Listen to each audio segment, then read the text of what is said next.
Hi, friends. My name is Paige. I'm Morgan. And this is Girl Manufactured.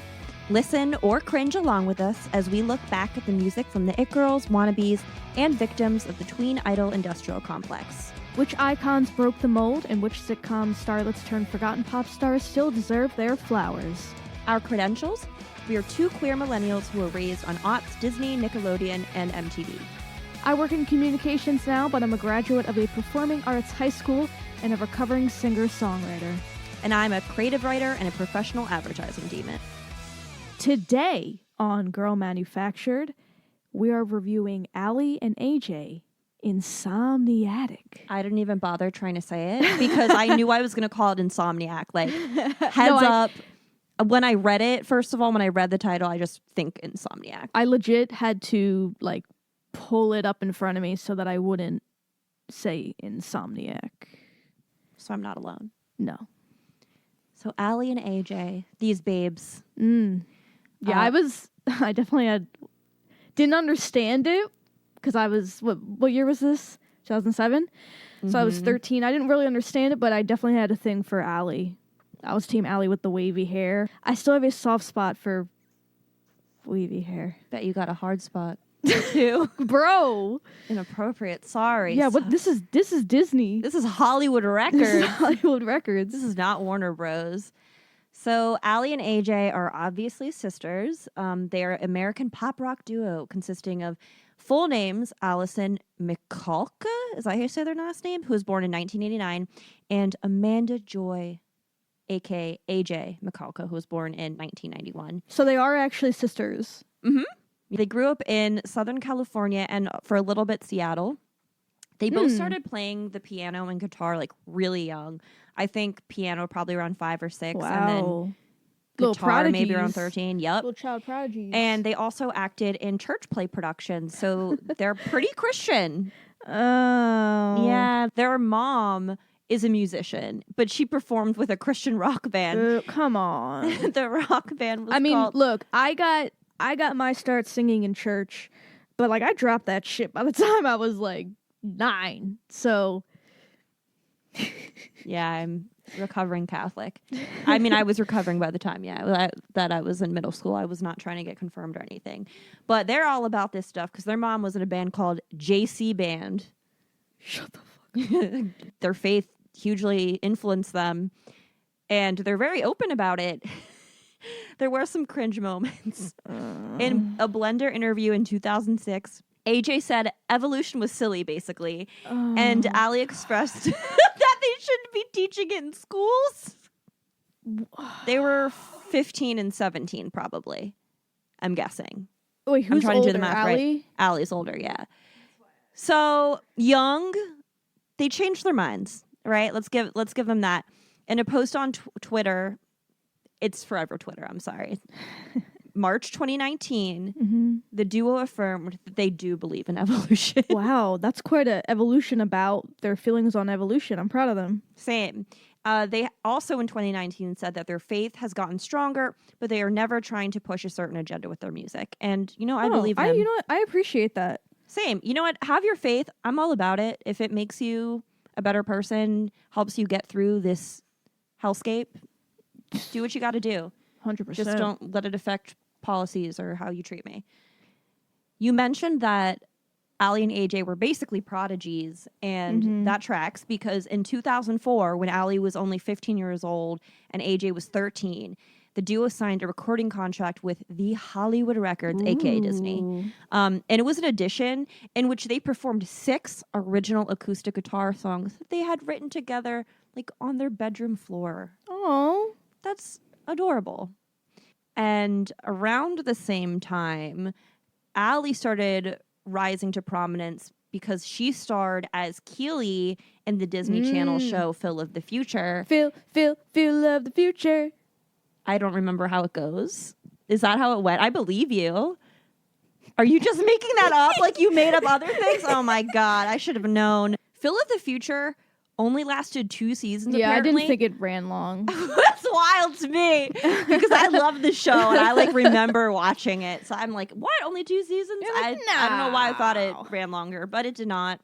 Allie was also in the DCOM Now You See It, which, if you couldn't guess by the title, is about like magicians. That was in 2005. And then in 2006, Cowbells came out, and that's with both Allie and AJ. Do you remember that movie? They were like rich girls whose daddy owned a dairy farm. And then they, have to work on the dairy farm. Hijinks ensue. They have to like learn how not to be like This feels familiar. selfish brats. This feels familiar. I feel like this is when we started to really see AJ on screen too, because before it was really just Allie. Yeah. And anyway, music-wise, 2005 is when they released their debut album, Into the Rush, which was certified gold, by the way.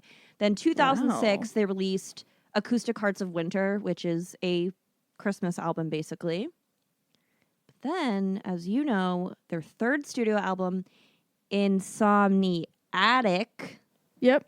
right? That was released on July 10th, 2007. So are you ready to set the cultural landscape as we do? Yes. I also want to note that this is about 5 or 6 months after Ashley Tisdale released Headstrong. What a tough follow-up. So the number one song was a Rihanna song. Can you guess what it was? What year is it?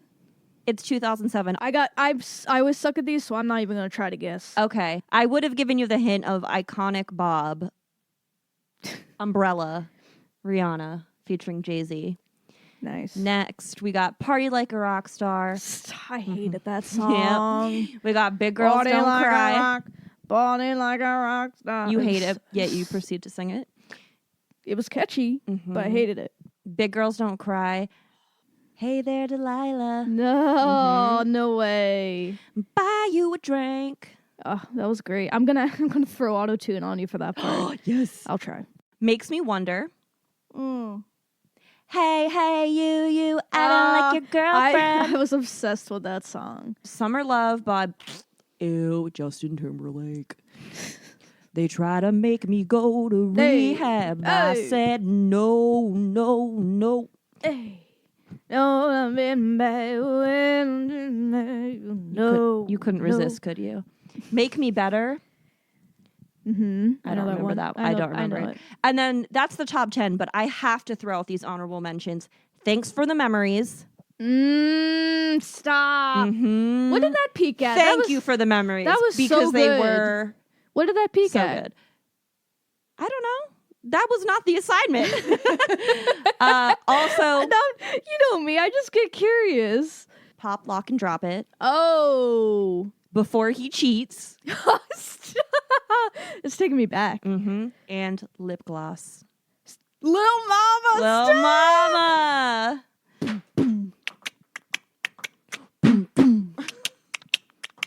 If you don't know, now you know, Mr. President. Oh my God. Hey, you wanted to record this one at 10:30 at night, so this is the Morgan you get. It's all right. I love this Morgan. I love you. Oh my God, they're giving me hard eyes. Okay. About a month earlier, before the album dropped, Paris Hilton was released from her 3 days behind bars just to go back to jail. Pete Wentz from Fall Out Boy, if y'all don't know. Ashley Simpson, did they break up? No, but they were dating. And I just was like, okay, Joel from Good Charlotte dating Nicole Richie. They have kids now. Yeah. Right? Yeah. Last episode, we mentioned that Steve Jobs unveiled the iPhone. As of June 29th, the first iPhone was sold. Wow. Did you know anyone with the first iPhone? No, but I was an iPhone hater. And now I only have iPhones. You're an iPhone slut. I wouldn't say I'm a slut. I don't like wait in line for it. I'm not that thirsty you're for just the like iPhones. You're like the middle-aged couple that's married and you're just like, I'm content. Yeah. It's really like I'm not getting divorced because out of convenience. It's No, a marriage. 100%. It's a marriage of convenience It's like with Apple I have products. Apple Music, so I have all my music in there. I have all my photos. I got my and MacBook. photos. Yep. Last episode, we also talked about the rise of Facebook. Now, in early July, Facebook is at the point it's the 10th most visited website in the world. Holy crap. Yeah. So it exploded. That's what's happening. Okay. When they drop this. And oh my God, in my notes, I literally have Insomniac typed down. Insomniatic. This was a really big deal for them because it's the first time, according to them, that they really stuck up for themselves. So to bring us back, it is July 10th, 2007, when they drop Insomniatic. And this is a big deal for, I was going to say tweens everywhere. Not really, but it was a big deal for them because the first two albums were pretty squarely like poppy and Disney pop, which is like its own subgenre of pop, right? Yes. But they were pretty determined to make this music more rock pop. Yeah. Allie has said, this was one of those moments where we were really determined to prove that we were real songwriters and real musicians. I definitely got that from this album. Same. Which was a rare thing at the label, Hollywood Records, at the time. And we were making music as females. It was us standing up for our art against 40-year-old white men. It was a good test at a very young age. In December 2007, for 2 weeks, Allie and AJ were the opening act for Miley Cyrus's Best of Both Worlds tour. So cool. Adding on to that, I was really curious with the title Insomniatic, and I'm like, is this even a word? So I looked it up. It's not a word. Okay. And so I said, I mean, it is a word. Sorry. Writer here. If we can understand the meaning, it's not a word, and it communicates something clear, it's a word. It's not a word in the dictionary. Whatever. It was a word that didn't exist before 2007. How's that? Okay. And so I was wondering if there was something deeper to it. So I went on Google and I found that this was very much intentional. So Allie and AJ define Insomniatic as, quote, a state of mind where one becomes addicted to the deprivation of sleep caused by an epic revelation of joy. Damn. Yeah, they were in AP English. They were. So I would say that Paige and I are starting with Allie and AJ's third album because it's the most nostalgic for us. I think this is probably the only Allie and AJ album we've heard of. Yeah, I remember Like Whoa specifically playing all the time. Mm-hmm. More so than Potential Breakup Song. Yeah, I think so. Probably because it was featured in an episode of The Hills on MTV. Okay. It was also in the television movie Super Sweet 16, the movie. And I think in Minutemen? Is that what it's called? Another DCOM? Maybe, but it was also in High School Musical 3, senior year. Oh. Yeah. I think that's how I really know it, too. Mm-hmm. Like Paige mentioned, Insomniatic was released on July 10th, 2007 by Hollywood Records. The album features an electronic-based sound, differing from their previous pop rock and acoustic releases, that was accented with the use of synthesizers, sampling, drum programming, and vocal processing effects. We'll get to that more. The lyrical content of the album is centered heavily around heartbreak and loss. Insomniatic was well received by many music critics, many of which lauded the duo for their lyrical depth and evolution. Others, however, found the composition of the album to be bland and unoriginal. Boo. Boo. This is a great album. Common Sense Media gave the album 4 out of 5 stars, praising the duo's vocals and the gentle undertone of self-esteem and standing up for yourself in relationships as refreshing. That's true. The Guardian rated the album an A, praising the ability to leave the listener suspended between hyped-up delight and despair at the micro-produced perfection of it all. The Guardian also praised the songwriting and production team for crafting lush, assertive little symphonies with massive hook lines that make the most of the sisters' Britney-ish breathiness. I do not hear Britney Spears in their voices at all. No. Billboard gave a positive review of the album, describing Insomniatic as an endlessly ambitious, yet endlessly effervescent, confessional, pop rock breakup album that deserves to carry them far beyond their teen pop base. I would agree with that 100%. Mm-hmm. I think that there were probably people my sister's age, so late teens, early 20s, that probably listened to this music. Yeah, I mean, listening to it now, I don't have that much nostalgia for it. And I love it. Yeah. Last piece, the album debuted at number 15 on the Billboard 200 with 39,000 sales in the first week. The first song and the first single from the album is potential breakup song. Ooh. La, la, la, la, la. As they say, this is a certified bop. The duo co-wrote it. I mean, they co-wrote every song on this album, but they co-wrote it with production from Antonio Armato. They're one half of Rock Mafia, and then they also produced for Miranda Cosgrove and Vanessa Hudgens. Potential Breakup Song is a electro-pop song that incorporates elements of electronics, electro rock, and dance. The song was certified platinum. That's huge. Right. Apparently, it's their most successful single to date. So being certified platinum essentially means that the single reached sales over 1 million copies. Time magazine ranked Potential Breakup Song the 9th best song of 2007. That's huge. That's true, to break free from, like, just Disney. Yeah, 100%. Potential Breakup Song debuted at number 77 on the US Billboard Hot 100, and it peaked at number 17. And you told me about this, that a little fun fact, that in December 2020, they re-released it, but with explicit lyrics, with more mature sound, because the original went viral on TikTok, and I guess they're like, we got to bring it back. They got to make that money. Exactly. Ali said about this, in our early 20s, if you said, hey, will you sing the song? We'd kind of be like, roll our eyes. And we've kind of revamped it in this new way. So it's actually really cool. I described this as nostalgia in a wave file. I've easily played this song 100 times, maybe even more when I was a kid. But I loved it back then, and I still love it now. I have no criticisms other than maybe like a small nitpick is the effect on their vocals during the verse. Take that off, and the song is amazing. Well, as one fan said, they're really saving 2020 with one F-bomb. Your fave could never. Yo, amazing. If only the power of Ellie and AJ could have ended the pandemic. Yeah. Stupid birthday becomes fucking birthday. Oh, so good. And I know you're obsessed with the castanets in this.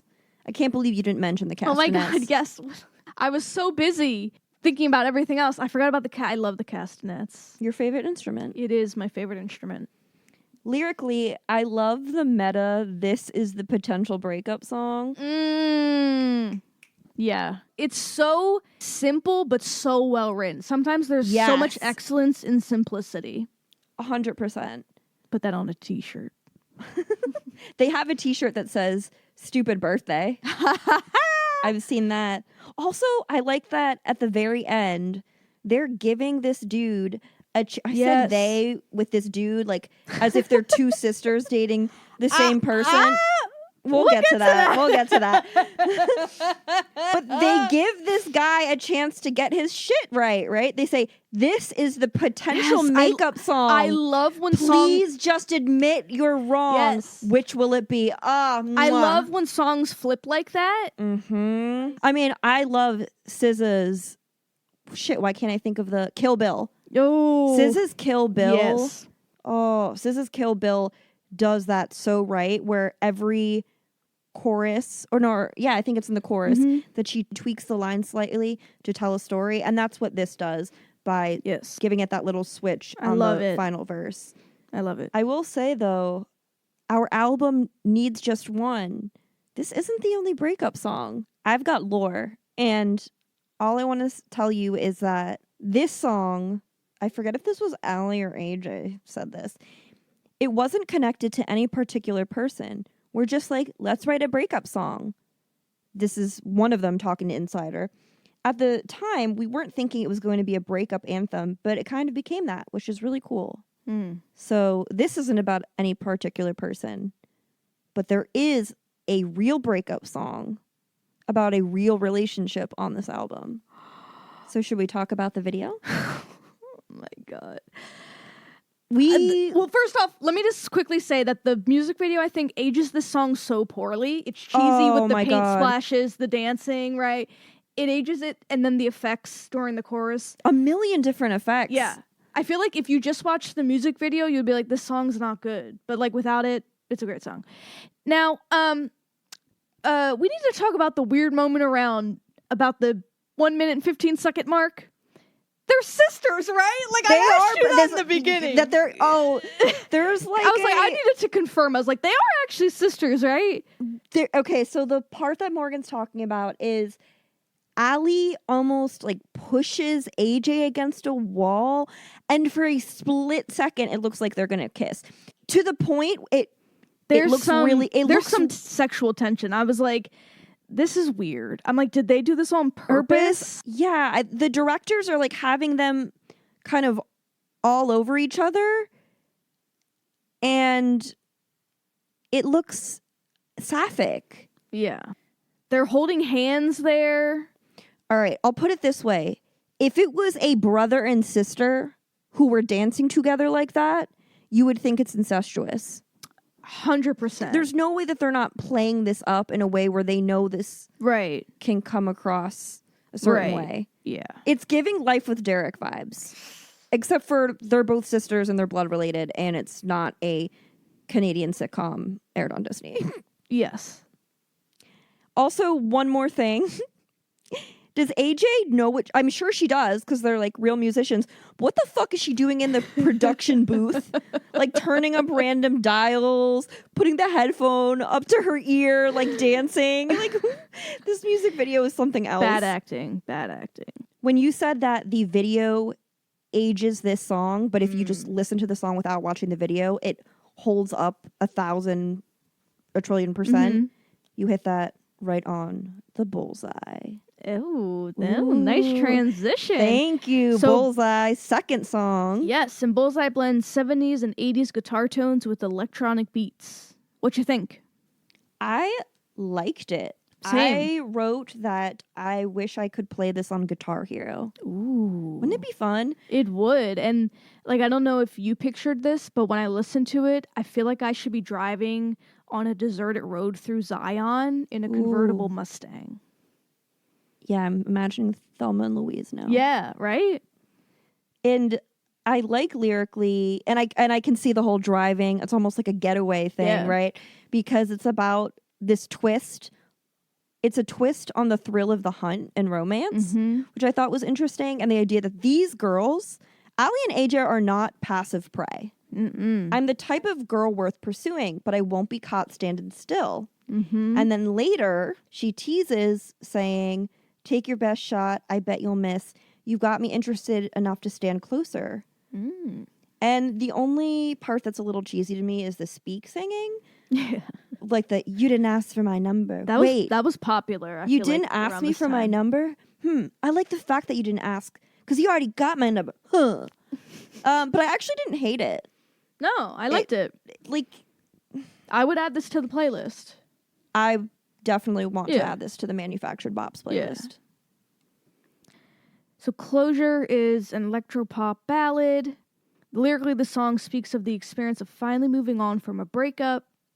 Again, I really liked the chorus. Thought it was catchy, great vocals. And I would say what's not fair to the other albums and stars we're reviewing is that Allie and AJ are the real They're deal. singer and songwriters. The rhyme "closer to closure." That tickled my ear right. Yeah. I also loved, "I saw you today, taking my breath away, but then you opened your mouth without thinking, and then I recalled while I ended it all, and it makes me feel good about leaving. Your mouth is agape." And my mouth is agape because I wrote down the same lyrics. Yeah, those stood out to me. The only other thing I have to say about this song and the only other lyrics, "I used to wear your shirt in bed, now it's in the trash instead."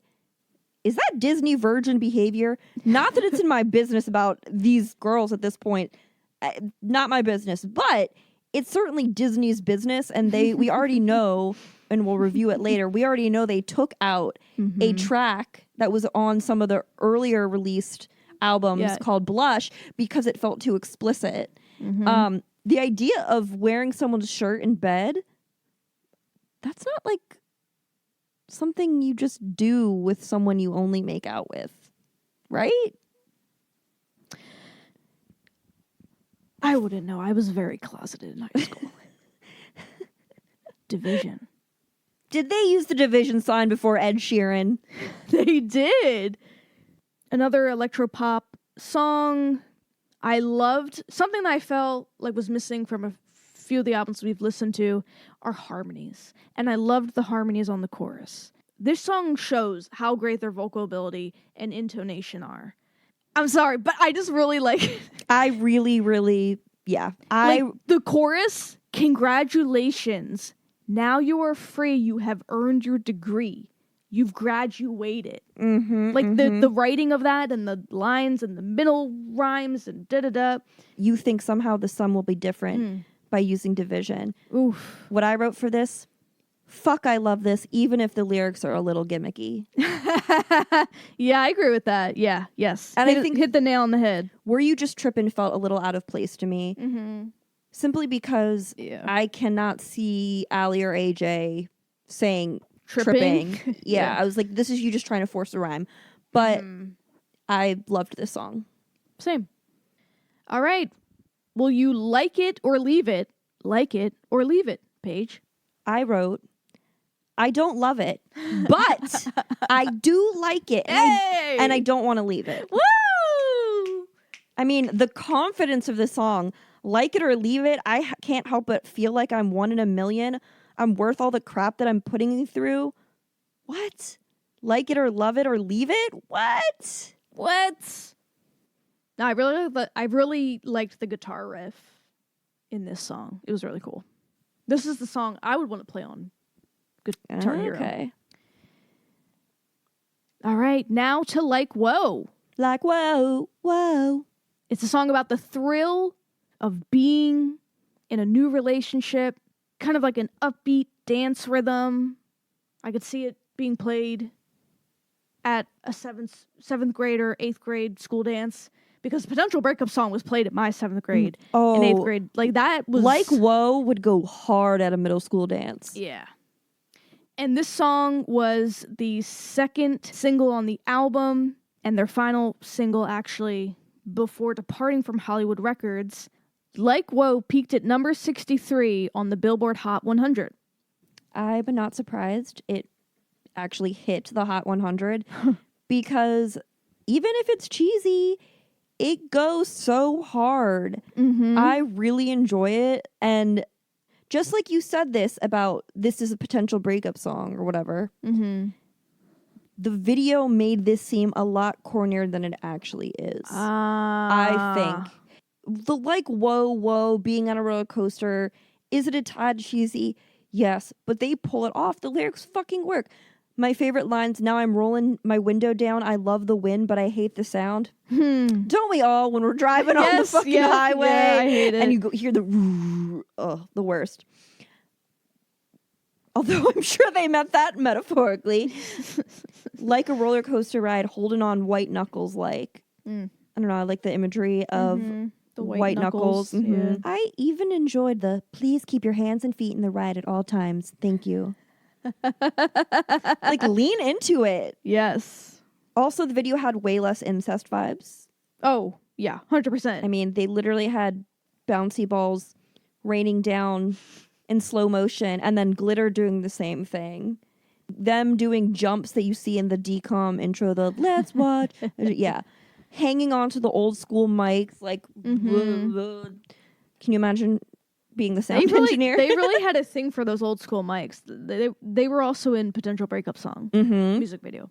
I don't know if you heard an interpolation of the Black Eyed Peas and the bass keeps running when they're saying hold in. Stop. I can kind of hear it, but I don't think that was intentional. Okay, I was like, that's whoa, hilarious. I can hear that. Yeah. So that's what we think of like, whoa.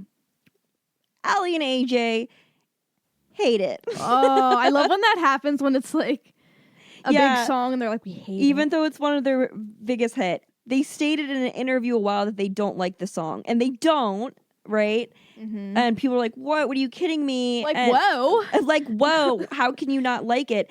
And she was saying that they disliked the song even more during their 78 Violet days. Because you got to think about it. That's when they're really trying to like break out of Disney, Allie and AJ. And it's like, this is what you're bringing up. But she said, we've come a little bit back around, like, we get it, it's fine. Let's make our own version of the song we feel good about playing. They also realize that their gay fan base loves Like Whoa. And they have a really big queer I bet they do. Oh, I'm a fan. People love them, and I can talk about that a little bit later. Cool. But they say it's kind of our gay anthem, which makes me love the song again. Aww. Where if I take that away from it and think of the lyrics, I'm like, ugh.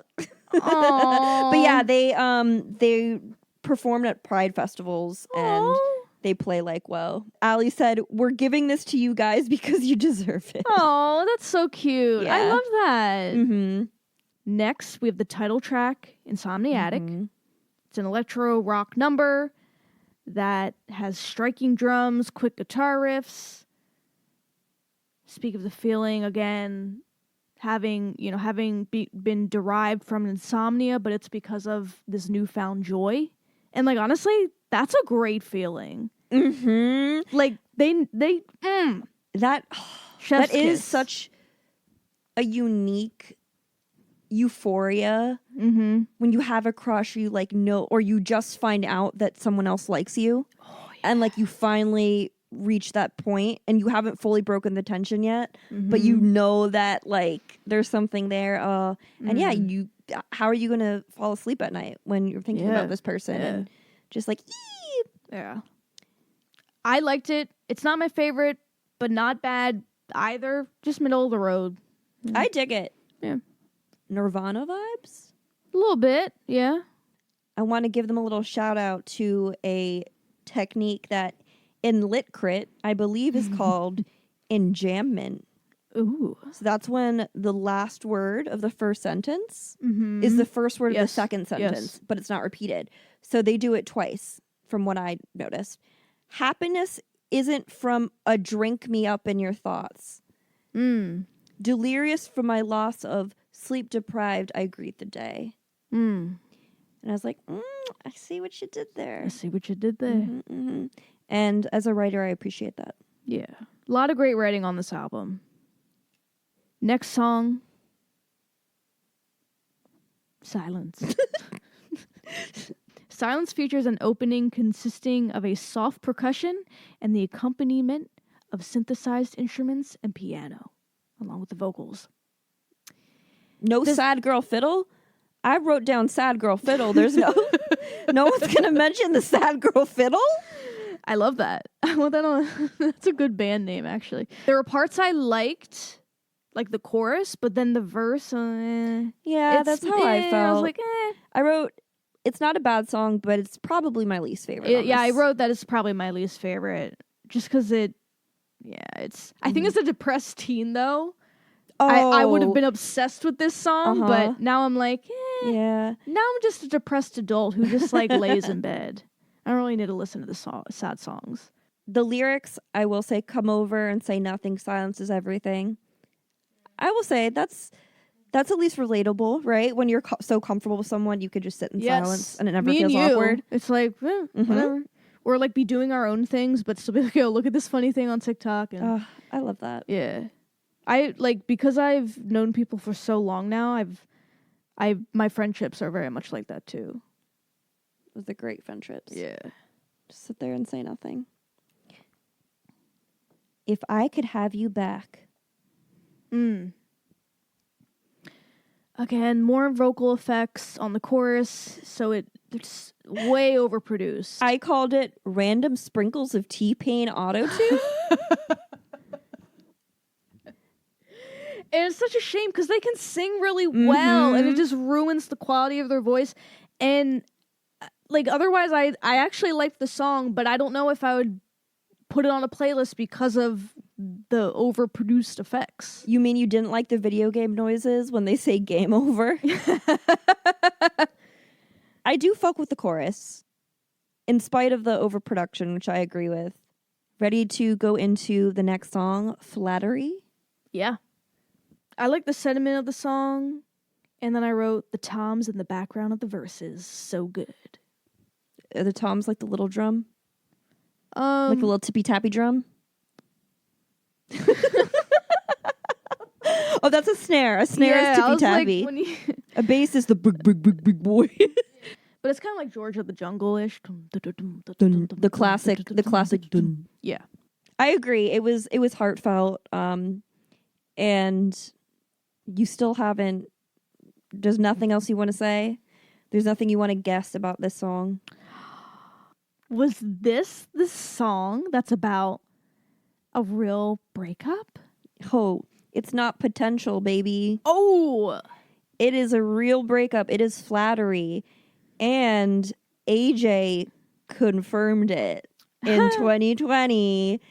Because they were just so bored in 2020. Oh my god, everybody was bored. All the dirt. You know why? Because I think the rumors about potential breakup song were probably swirling again during quarantine when everyone was like bored out of their minds. Mm-hmm. And people always said that potential breakup song, oh, that's about Joe Jonas. That's about Joe Jonas.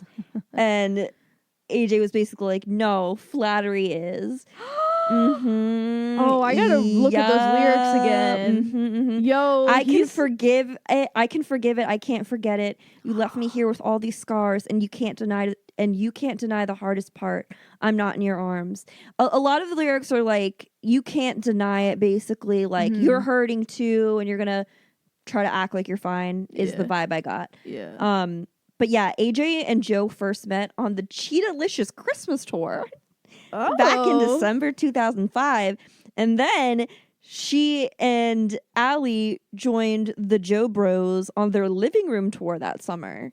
So that's when it was like, oh, they're dating. The tabloids, the tabloids being like Tiger Magazine. Disney Magazine, Tiger Beat, Bop.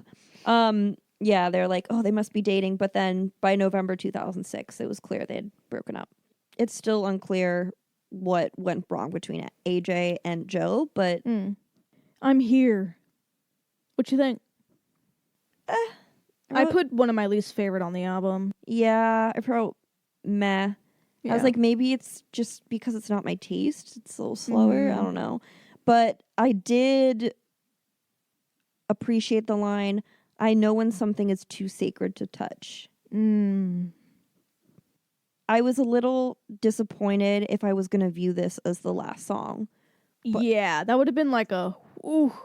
But this album ends with a banger. And I would say Chemicals React Remix is probably my second favorite song after Potential Breakup Song. It's really good. Yeah. It's really good. So, as I said, it's a remix, and it's a remixed version of Chemicals React, which was from the duo's debut album, Into the Rush. Came out in 2005. I couldn't find it.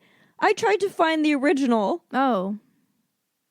But yeah, I loved it. And maybe it was a little corny, but I loved the juxtaposition in the chorus. Were you right? Was I wrong? Were you weak? Was I strong?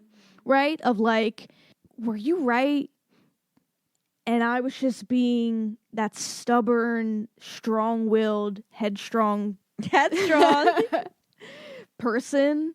And like, I let my ego get in the way type of thing, right? And then, babe, I thought of you with the lyrics, the planets all aligned when you looked into my eyes. And just like that, the chemicals react. Oh, yeah. That's so sweet. Yeah. It also feels like it should have been in a Amanda Bynes movie's soundtrack. I could see that. Yeah. The chemicals react, out of my element, planets align. Little Bill Nye the Science Guy. I see what you did there, Ellie and AJ. It's sweet that you said the chemicals react line reminds you of me because that's like, I just really give you a big dopamine hit. Yeah, exactly. Chemicals reacting. Incredible end to the album. Yes. And the music video, I just want to say real quick, I definitely had that guitar strap that Allie had on her guitar with the arrows pointing down. 100%. I love that. Do you still have it? I might have it somewhere in a bag. I know that they loved this video because of the strong performance in front of fans. Because they actually got to perform in front of people. That's a big part of the video. Now, the song that's not available on the digital versions available to all of us right now is a song called Blush. And it was a light ballad that features hints of sexual tension and suggestiveness in the lyrics. You guessed it, because of it being a little suggestive, it was removed from future pressings of the album. It's speculated that it was because Disney did not approve of it. What I want to do is just read a few lines from this. Her lyrics say, somehow I find it attractive that you won't censor anything. Unlike Disney. Ooh. But it doesn't dance around the innuendos as Common Sense Media has said about like Headstrong. Right.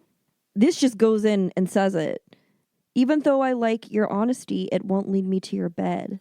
So instead, then the bridge goes, please take me under with you, but I will only let you go so far. It can be our secret.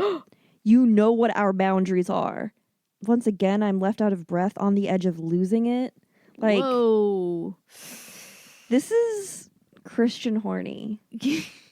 The fact that Disney censored this, and this is stuff they wrote, so it's about their lives, you know, they're clearly ready to break free from this Disney image, and that's why they actually changed their name in 2007 to 78 Violet.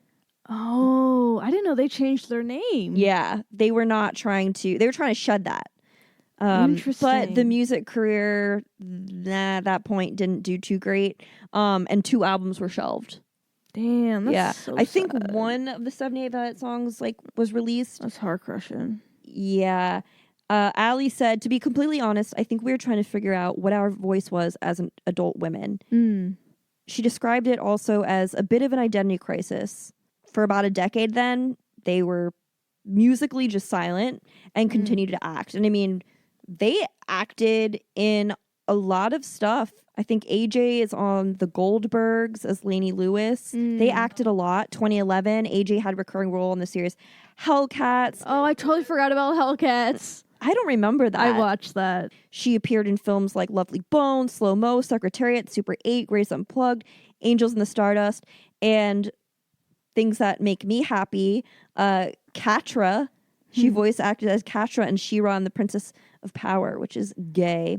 And Stevani in Steven Universe, which is queer. Ali has acted in films such as Band Slam, Sequoia, Weep Away for Now, The Lears, and then apparently also Hellcats. Are either of them queer? No. Fuck.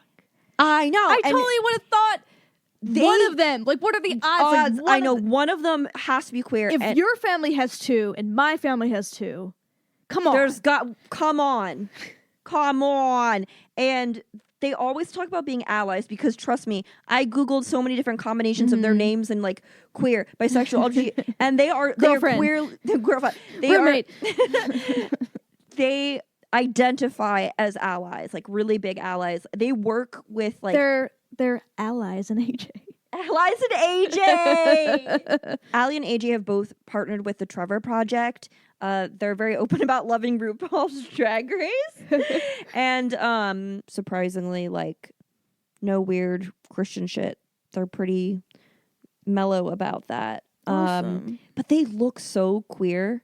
Yeah, like, that's why the I way asked. they dress, when you see the way they dress, they're so hot. Like, I wasn't attracted to them then, but I am attracted to them now. Like, especially Ali with her darker, like her brown hair. Yeah. So hot. She Allie's looks always been super my gay. She favorite. looks super fucking gay. But so does AJ. They're both so hot. And the pantsuits. Yeah, the little like, vest, come on, like, this. Yeah, look at their fashion. Just go on their Instagram.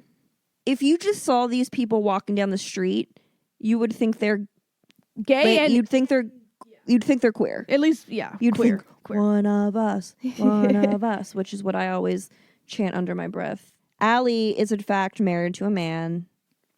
Womp womp. Yeah, they got married June 6, 2015. I guess he's a independent film producer, Steven Ringer. An artiste. It's cute that they're still super close. I mean, they're making music now. Aw. And I love how grateful they are for their start, while also admitting they've grown and how they would have done things differently. But every like new interview I've seen of them, they're so gracious about it. Aw, I love that. In 2020, they put out a compilation album called We Don't Stop.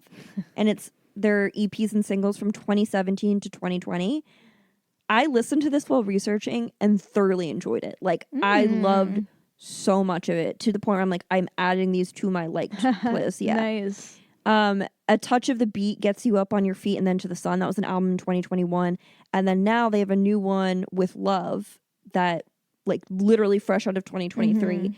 AJ told CBS News, "It feels like a migration. I mean, it feels like we're getting like a second chance in our music careers because and they're getting a fresh tour and they're in their early 30s now."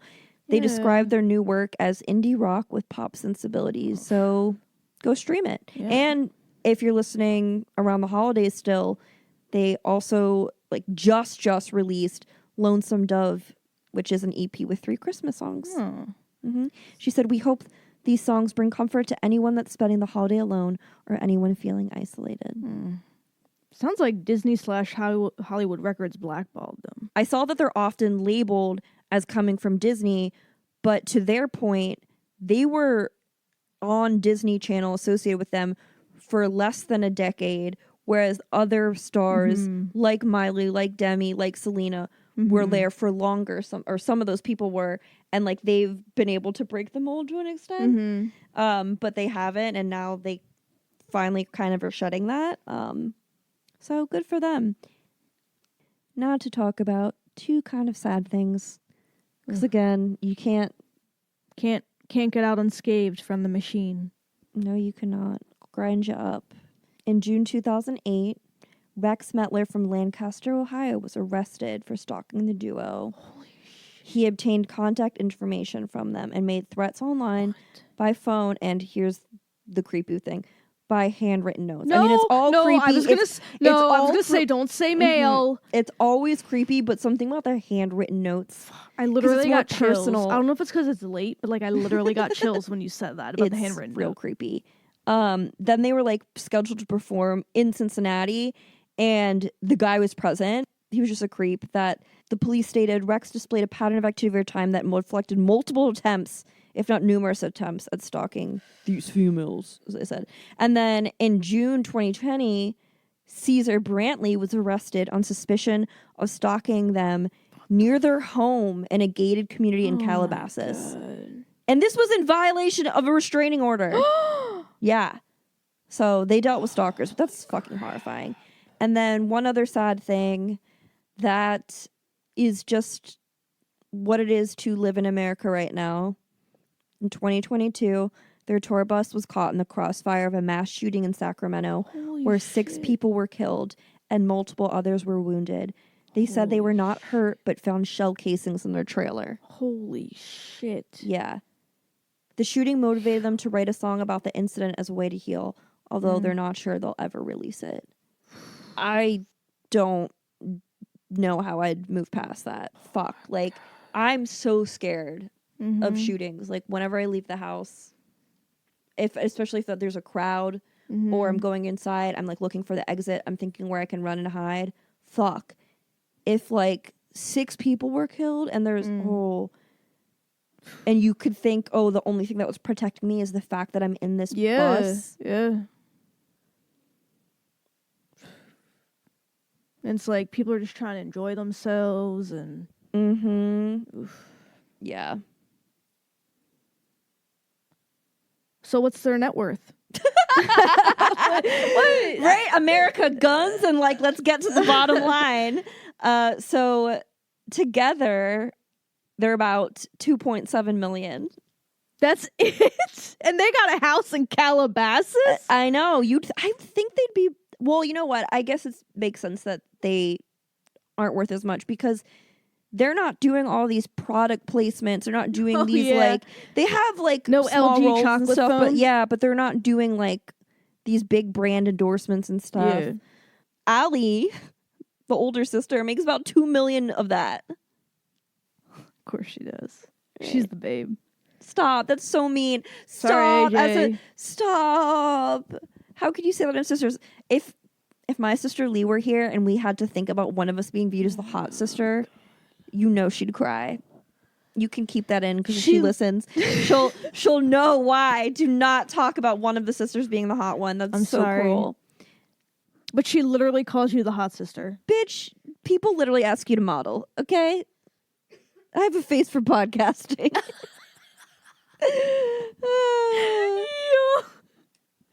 We'll see if that gets slipped in. Final thoughts? I give it 8 out of 10 potential breakup songs. I loved the production. I thought the vocals were amazing, minus some of the effects that were put on them. Very catchy choruses, verses. That was great thematically. It was consistent. It took you through a journey of highs and lows, and it ended on a bang with Chemicals React. So I loved it, and it's probably been my favorite discussed on this podcast so far. I wrote that they sound pretty mature for their age. Yeah, and considering it came from Disney. Uh-huh. That's how you knew they were the real deal. Yeah.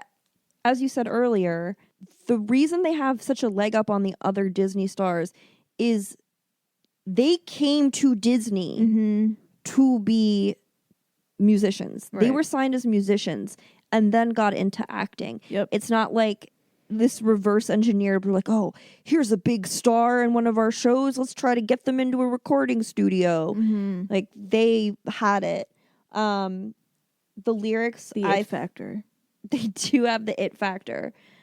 The lyrics I thought were impressive for how young they were. Yeah, and I also appreciate it, and I think it shows just how much creative control and like creative maturity they had.